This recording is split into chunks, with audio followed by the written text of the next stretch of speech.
ये इश्क नहीं आसान बस इतना समझ लीजिए, ये इश्क नहीं आसान बस इतना समझ लीजिए, काग का दरिया है और डूब के जा रहा है। जय हिंद दोस्तों, मैं शम्स तबरेज और आप देख रहे हैं टाइम्स मेल। इस वक्त बीजेपी और संघ परिवार मुसलमानों के इश्क में बिल्कुल पागल हो गई है। संघ परिवार तो दिन रात मुसलमान करते करते इस वक्त इस हद तक मुसलमानों पर फिदा हो गया है कि कोई गारंटी नहीं कब अपने यहाँ मौलाना को बुलाया करके कलमा तैयबा पढ़ लें। बीजेपी वालों की कोई गारंटी नहीं कि कब वो मुसलमानों के साथ मस्जिदों में घुसकर नमाज पढ़ना शुरू कर दें। मुसलमानों के साथ इतना प्यार देखकर सबसे ज्यादा मुसलमानों को रश्क आ रहा है। मुसलमानों के दिल में आग लग गई है कि आखिर ये क्या चीज़ है कि कल तक गुंबदों, मस्जिदों, दरगाहों, यहाँ तक कि जितने भी मज़ारात थे उनके खिलाफ आग उगलने वाली बीजेपी और बीजेपी के नेता अब मुसलमान कर रहे हैं। जी हाँ, ठीक सुना आपने। बीजेपी ने प्लान बनाया है कि 2024 के इलेक्शन से पहले वो मुसलमानों के दरगाहों पर जाएगी, मुसलमानों के दरगाहों पर जा करके वहाँ कव्वालियाँ सुनेगी। जी हाँ, कव्वालियाँ सुनेगी भाजपा वाले, भाजपा के नेता, भाजपा के मंत्री, भाजपा के संतरी, भाजपा के केंद्रीय मंत्री और तो और भाजपा के कार्यकर्ता इस वक्त मज़ारों और उनके दरगाहों के चक्कर लगाने के लिए बेताब हो रहे हैं। तैयारी चल रही है कि मुसलमानों को किस तरीके से अपने पाले में रखा जाए। भले मुसलमान वोट ना दे तो क्या फ़र्क पड़ता है, हमें जाने में क्या दिक्कत है। यानी बीजेपी हर वो मौका तलाश रही है जिससे कि उसका वोट ना बटने पाए, मुसलमानों को वो अपने पाले में लेना चाहती है। लेकिन सबसे बड़ा सवाल ये है, हिंदू खतरे में तो नहीं आ जाएगा? क्योंकि अगर हिंदू खतरे में नहीं होगा तो बीजेपी को कोई वोट नहीं देगा, और जब तक बीजेपी को वोट तब तक नहीं मिलेगा जब तक कोई हिंदू खतरे में है वाला डायलॉग नहीं मारेगा।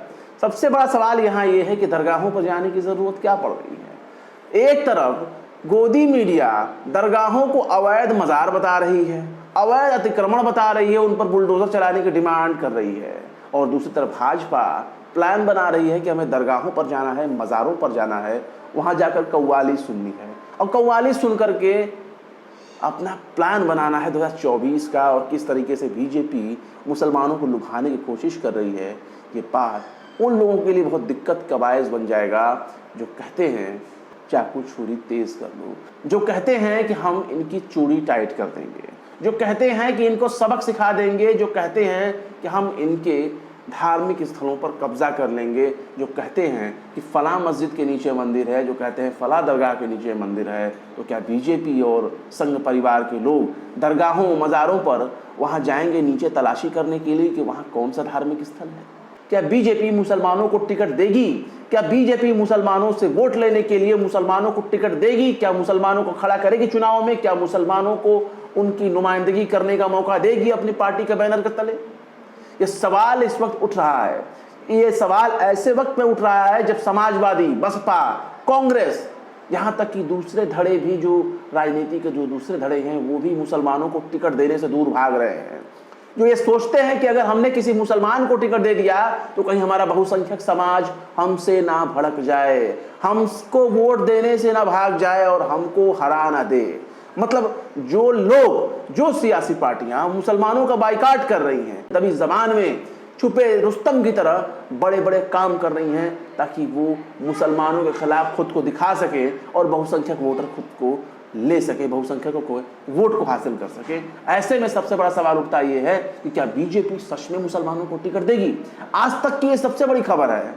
आज तक चैनल ने अपने यहाँ वेबसाइट पर यह खबर लगाई है, और क्या खबर लगाई है इस पर जरा गौर करिए। आज तक लिखता है कि दरगाहों में जाकर कव्वाली सुनेंगे बीजेपी नेता, मुस्लिम वोटरों को लुभाने के लिए सूफी संवाद की तैयारी। अभी आपने हाल ही में देखा कि कई बड़े नेता जो मुस्लिम टैग वाले हैं जाकर के केंद्रीय मंत्री अमित शाह से मुलाकात करते हैं, और मुलाकात के बाद तो वल्लाह उनके दिल में इतना प्यार हो गया, इतना प्यार हो गया, इतना प्यार हो गया अमित शाह जी के लिए कि बेहिसाब। वो सीधे कहने लगे कि बिल्कुल बदले बदले यार नजर आते हैं, और साहब बिल्कुल चुनावी मूड से बिल्कुल अलग, बिल्कुल इतर थे, और मुसलमानों से बिल्कुल सकारात्मक तरीके से बात कर रहे थे। तो सवाल यह है कि सरकारी मुसलमान तो इससे पहले भी बीजेपी में मौजूद थे, अभी भी हैं। क्या बीजेपी मुसलमानों को टिकट देगी? क्या बीजेपी मुसलमानों को लोकसभा भेजेगी? क्या बीजेपी मुसलमानों को नुमाइंदगी करने का मौका देगी? क्योंकि मंदिर मस्जिद की तमाम सियासत अपनी जगह, दरगाह और कव्वाली की सियासत अपनी जगह, लेकिन जहां जहां बीजेपी की सरकारें हैं क्या वहां मुसलमानों के साथ अच्छा सलूक हो रहा है? धर्म के नाम पर जहां मुसलमानों को चूड़ी टाइट करने की बात आती है, जहां मुसलमानों के ऊपर एक तरफा कार्रवाई की बात आती है, जहां मुसलमानों के घरों पर, मुसलमानों की दुकानों पर बुलडोजर चला दी जाती है, क्या ये मामला बीजेपी अब अपने ऊपर से खत्म करेगी? क्या मुस्लिम भेदभाव का जो तरीका बीजेपी ने अपनाया है, क्या उसे अपने यहाँ द करेगी? क्या बिल्किस के बलात्कारियों को सजा देगी? क्या जो भी दंगाई बलवाई आज खुलेआम घूम रहे हैं, भारतीय जनता पार्टी में शामिल रहते हुए जो नेता मुसलमानों को खुलेआम गालियां दे रहे हैं, जो उनके नरसंहार की वकालत करते हैं, जो उनके कत्लेआम की पैरवी करते हैं, क्या बीजेपी उनको अपनी पार्टी से बेदखल करेगी? क्या बीजेपी उनको सजा देगी? क्या बीजेपी उनके खिलाफ एक्शन लेगी?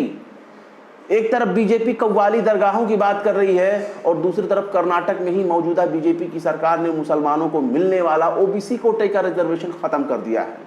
क्या जिन जिन बीजेपी सूबों में शोभा यात्रा के नाम पर, रैली के नाम पर मुस्लिम इलाकों में रैलियां निकाली जा रही है, वहां दंगाए घूम रहे हैं, वहां दरगाहों पर, मस्जिदों पर, ईदगाहों पर, यहाँ तक कि मस्जिदों के अंदर घुसकर तोड़फोड़ कर रहे हैं, पत्थरबाजी का एक इल्ज़ाम लगाते हुए जहाँ मुसलमानों को सीधे तौर पर निशाना बनाया जा रहा है, क्या बीजेपी इन सब मामलों पर रोक लगाएगी? क्या बीजेपी मध्य प्रदेश के खरगोन में जिन इलाकों में मुसलमानों को निशाना बनाते हुए, पत्थरबाजी का इल्ज़ाम लगाते हुए उनके घरों पर बुलडोजर चलाई है, क्या बीजेपी उनके घरों को दोबारा बनवाकर हाथ पैर जोड़कर उनसे माफ़ी मांगेगी? लेकिन क्या बीजेपी ये काम करेगी? अगर ये काम करेगी तो फिर तलवार कौन लहराएगा? अगर बीजेपी अगर ये काम करेगी तो जय श्री राम का नारा लगाने के लिए जोर दबाव कौन डालेगा? अगर बीजेपी अगर मुसलमानों के वोट लेने के लिए मुसलमानों के दरगाहों और कव्वालियों का मजा लेने लगेगी तो फिर ये बताइए कि मुसलमानों का बाइकाट कैसे होगा? अगर बीजेपी मुसलमानों का वोट लेने के लिए इतनी बेताब हो रही है तो फिर जय श्री राम कहना होगा, भारत में जो रहना होगा, इस तरह के नारे कौन लगाएगा? अगर बीजेपी कव्वाली का आनंद लेगी, दरगाहों पर जाकर सूफी परंपरा का मजा लेगी तो फिर हमें ये बताइए कि फिर डीजे लगाकर, कमर हिलाकर, भड़काऊ गाने लगाकर जिन इलाकों में घूमने का काम भारतीय जनता पार्टी के नेता करते हैं, क्या वो काम बंद हो जाएगा? क्या बजरंग दल को बीजेपी अपने से अलग कर देगी? क्या आरएसएस को बीजेपी अपने से अलग कर देगी? क्या तमाम बड़े हिंदूवादी संगठनों को खुद से अलग कर देगी? भगवाधारी संगठनों को अलग कर देगी जो मुसलमानों की बर्बादी का ख्वाब देखते हैं, जो मुसलमानों को भड़काने की कोशिश करते हैं, मुसलमानों के खिलाफ आग उगलने की कोशिश करते हैं, जो देश की बहुसंख्यक आबादी को हथियार उठाने के लिए आह्वान करते हैं? क्या बीजेपी उन तमाम लोगों को रोक देगी? ये तमाम बड़े मुद्दे हैं, तमाम बड़े सवाल हैं और यही सवाल उठता है कि क्या बीजेपी मुसलमानों को अपना वोट बैंक मान सकती है? चंद फीसद के मुसलमान हैं और बीजेपी उनको अपने फेवर में लेना चाहती है, तो क्या बीजेपी इतना बड़ा रिस्क लेगी कि हम अल्पसंख्यकों के खातिर बहुसंख्यकों के बहुत बड़े वोट को अपने से किनारे कर दें?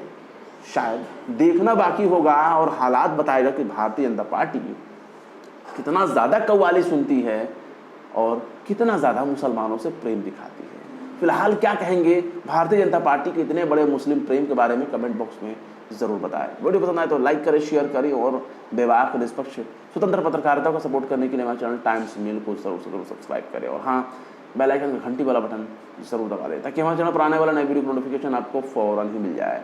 फिर मिलते हैं किसी और वीडियो में एक नई खबर के साथ। शम्स तबरेज को दीजिए इजाजत। जय हिंद।